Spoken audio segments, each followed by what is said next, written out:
Саламатсыздар ма білім алушылар? Бүгінгі сабағымызды бастайық. Пәннің атауына келетін болсақ, полицияның кәсіби даярлау негіздері. Бұл дәрісті оқитын сіздерге жалпы заң пәндер кафедрасының аға оқытушысы, полиция подполковнигі Джигитова Раушан Нұрболатқызы. Тақырыпқа келетін болсақ, бүгінгі сабағымыздың бірінші тақырып ол ішкі істер органдарының құрылу тарихы мен құрылымы. Жалпы дәрісте қаралатын сұрақтарға келетін болсақ, екі сұрақ қарастырылады жоспар бойынша. Қазақстан аумағында милиция, яғни полиция органдарының жүйесін қалыптастыру. Екінші сұрақ Қазақстан Республикасы ішкі істер органдарының негізгі құрылымы мен міндеттері. Жалпы сабақтың мақсатына келетін болсақ, ол тыңдаушыларға ішкі істер органдарының құрылу тарихы мен құрылымы туралы түсіндіру, отанға және мамандыққа патриоттық сезім ояту, және де болашақ полиция қызметкерлерін патриоттық сезім дамыту болып табылады. Пәнаралық байланысқа келетін болсақ, адам құқығы, мемлекеттік және құқық теориясы, Қазақстан Республикасының мемлекет және құқық тарихы, құқық қорғау органдары осы пәндермен тікелей байланысы бар. Енді бірінші сұраққа келетін болсақ, ішкі істер органдарының қалыптасу және даму тарихы бірнеше кезеңдерге бөлінеді. Бірінші кезең ол бізде 1917 жылғы Қазан революциясынан кейінгі ішкі істер органдарының даму негізгі дамуының тенденциясы. Екінші кезең ол Ұлы Отан соғыс жылдарындағы Қазақстандағы милиция. Үшінші кезең ол бізде Қазақстандағы ішкі істер органдарының қызметінің ұйымдастырушылық құқықтық негіздері, яғни 1990-95 жылдарды қамтиды. Төртінші кезеңге келетін болсақ, ол қазіргі таңдағы Қазақстан Республикасының ішкі істер органдарын жетілдірудің негізгі бағыттары мен мәселелері. Енді біз осы айтылған төрт кезеңге толық тоқтайтын боламыз. Жалпы бірінші кезеңге тоқтайтын болсақ, полиция қоғамдық тәртіпті қадағалайтын, азаматтардың өмірі мен мүлкін қауіпсіздігіне тікелей жауап беретін орган болып табылады. Ол толыққанды мемлекеттің бір белгісі. Осы орайда қазақ полициясының тарихына қысқаша тоқталып кететін болсақ, алайда өткен тарихте қазақтардың полиция, милиция атымен аталатын адамдарды алғаш көрген тұсы ол Ресей отаршылығы кезеңі болып табылады.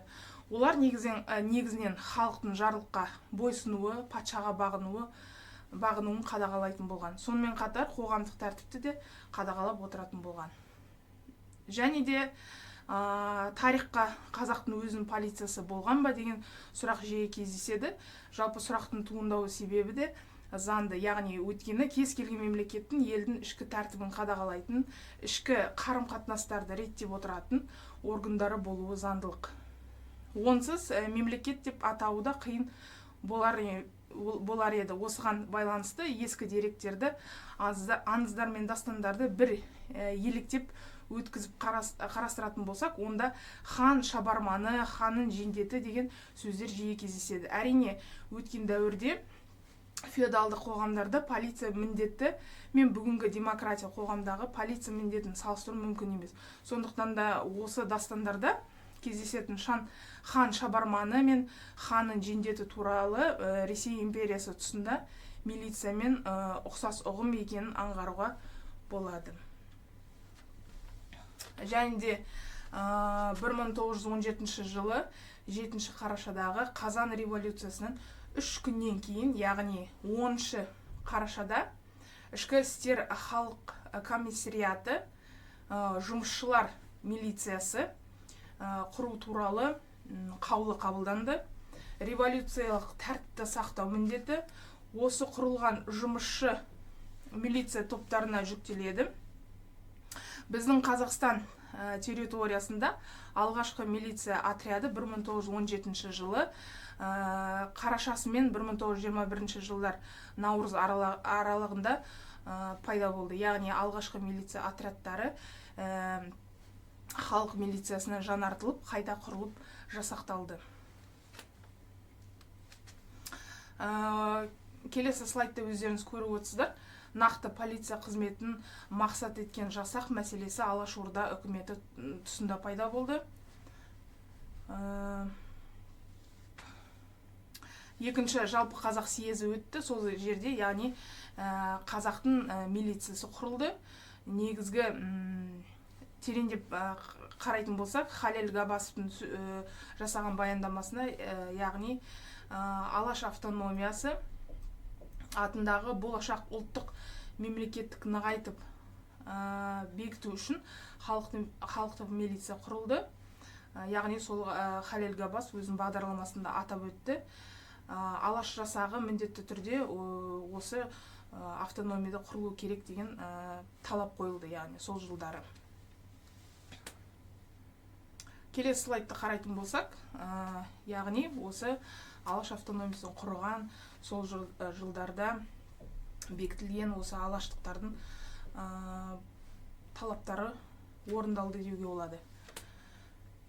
Келесі слайдқа тоқталатын болсақ, біз екінші кезеңге тоқталатын боламыз. Соғыс жылдарындағы қазақ милициясы бірінші қатарда ішкі істер органдары қызметкерлер соғысқа аттанды. Соғысқа жақсы жауынгерлік дайындықпен өткен жоғары білікті мамандар аттанды. Олардың ішінде жедел уәкілдер, учаскелік комиссарлар және тағы басқа полиция қызметкерлері, милиция қызметкерлері соғысқа аттанды.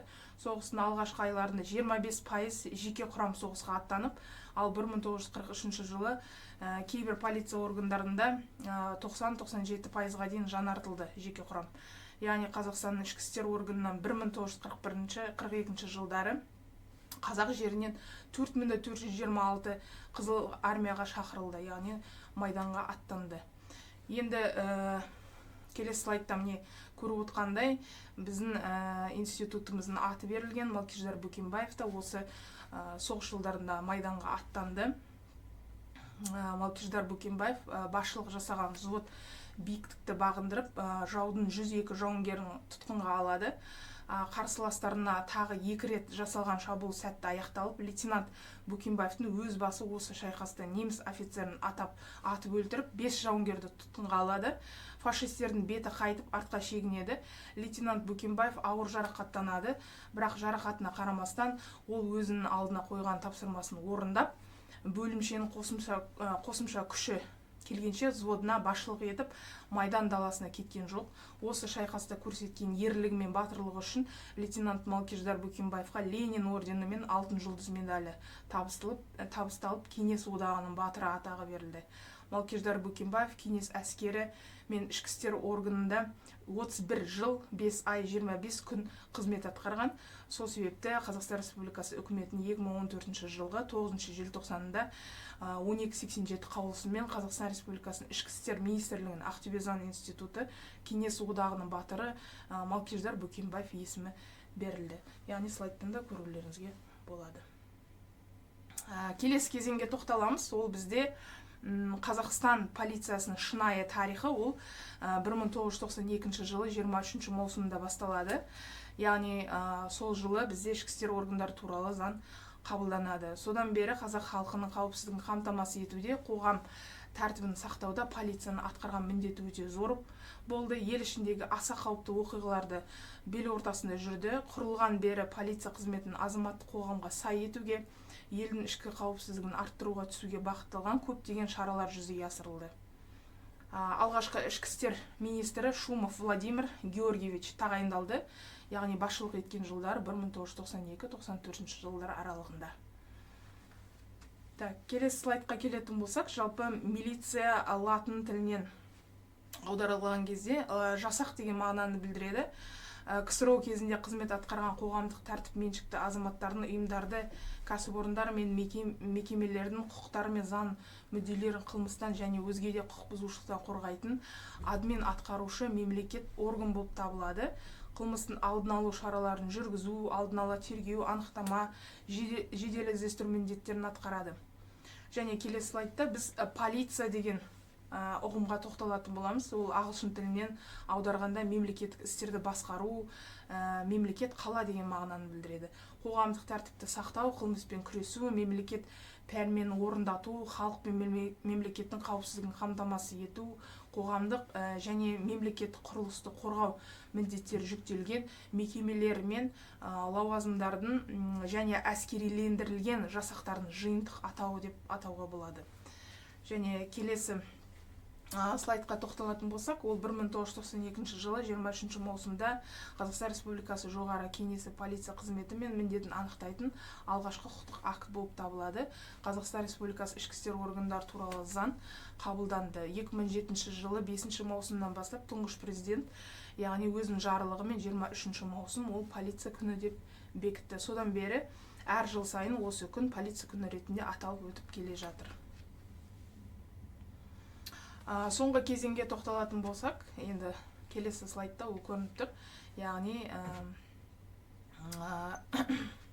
соңғы жылдары бізде ішкі істер органдарында реформалар аясында жол картасы көп тағайындалды. Сол себепті бұл бағытта полиция реформасының негізгі мақсаттарының бірі ол халық сенімін күшейту. 1992 жылдан бастап осы жылға дейін, 2024 жылға дейін аралықта Қазақстан Республикасы ішкі істер министрінің құрылымдық тұрғыда орнығып, материалдық базалық нормативтік негіздер толығымен қалыптасты.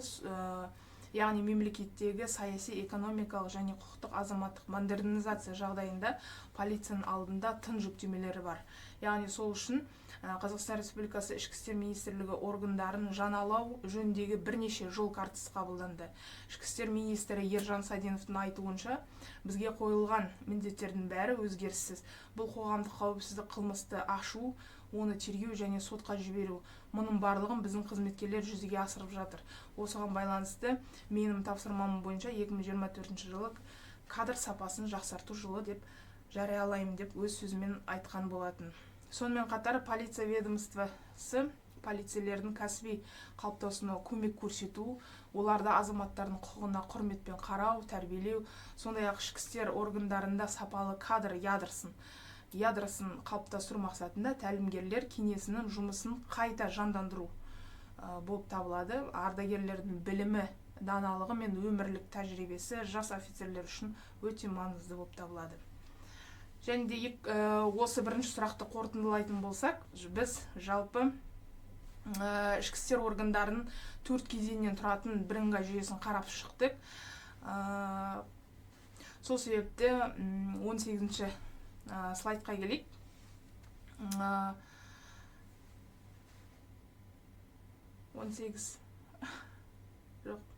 Алдыңға. Тағы да. Екінші сұраққа тоқтапты. Обрезать надо, я? Спасибо. Так, екінші сұраққа келейік. 18-ші слайдтың қорытындысы осымыз. Қорытынды, осы жерден қайттан бастаймыз. Екінші сұрақты бастаймыз, яғни Қазақстан Республикасы ішкі істер органдарының негізгі құрылымы және міндеттері. Жалпы ішкі істер органдарының бірыңғай жүйесі, ол полиция, қылмыстық атқару жүйесі, әскери тергеу органдары және Қазақстан Республикасының ұлттық ұланы. Слайдта көрсетіліп тұрғандай. Яғни Қазақстан Республикасының келесі слайд, яғни Қазақстан Республикасының ішкі істер органдары адамның және азаматтың өмірін, денсаулығын, құқықтары мен бостандықтарын, қоғамның және мемлекеттің мүдделерін құқыққа қарсы қол сұғушылықтан қорғауға, қоғамдық тәртіпті сақтауға және қоғамдық қауіпсіздікті қамтамасыз етуге арналған құқық қорғау органы болып табылады. Полиция жалпы өзі үшке бөлінеді: криминалдық полиция, әкімшілік полиция және тергеу анықтау бөлімшелері. Қазақстан Республикасының ішкі істер органдары және олардың мақсаты. Жалпы Қазақстан Республикасының ішкі істер органдары адамның және азаматтың өмірін, денсаулығын, құқықтары мен бостандықтарын, қоғамның және мемлекеттік мүдделерін құқыққа қарсы қол сұғушылықтан қорғауға, қоғамдық тәртіпті сақтауға және қоғамдық қауіпсіздікті қамтамасыз етуге арналған құқық қорғау органы болып табылады. Қазақстан халқына қызмет етуге тиісті ішкі істер органдарын қоғамдық қауіпсіздікті қамтамасыз ету мақсатында мындай міндеттерді жүзеге асырады. Ол біріншісі құқық бұзушылықтар профилактикасы, екіншісі қоғамдық тәртіпті сақтау, үшіншісі қылмыстылықпен күрес, төртіншісі қылмыстық жазаларды және қылмыстық құқықтық ықпал етуді өзге де шараларын, сондай-ақ әкімшілік жазалауларды орындау. Және де Келесі слайд, яғни ішкі істер министрлігінің ішкі істер органдарының жүйесін бас қаратын Қазақстан Республикасының орталық атқарушы орган болып табылады. Ішкі істер министрлігінің туы, жалауы және өзінің рәміздері болады. Облыстардың республикалық маңызы бар қалаларды және Астананың көліктегі ішкі істер департаменттерінің облыстардың республикалық маңызы бар қалалардың және Астананың қылмыстық атқару жүйесі департаменттерінің, сондай-ақ ішкі істер министрлігі жоғары оқу орындарының жалаулары болады. Ішкі істер министрлігі туының, жалауының және рәмізінің аумақтық органдар мен жоғары оқу орындары жалауларын сипаттамасын Қазақстан Республикасының президенті бекітеді. Жалпы бізде ішкі істер министрі болып 2023 жылы Саденов Ержан Сапарбекұлы тағайындалды. Лауазымы әшені, яғни генерал-лейтенант. Жалпы екінші сұрақты қорытындылайтын болсақ, біз жалпы ішкі істер органдарының жүйесіне тоқталдық. Жалпы қандай мақсаттарды атқарады ішкі істер органдары, ішкі істер органдарының міндеті, мақсаты, жалпы полицияның құрылымы, осыған толық тоқталдық. Жалпы тақырыбымыз осылай қорытындылайтын боламыз. Назарларыңызға рахмет.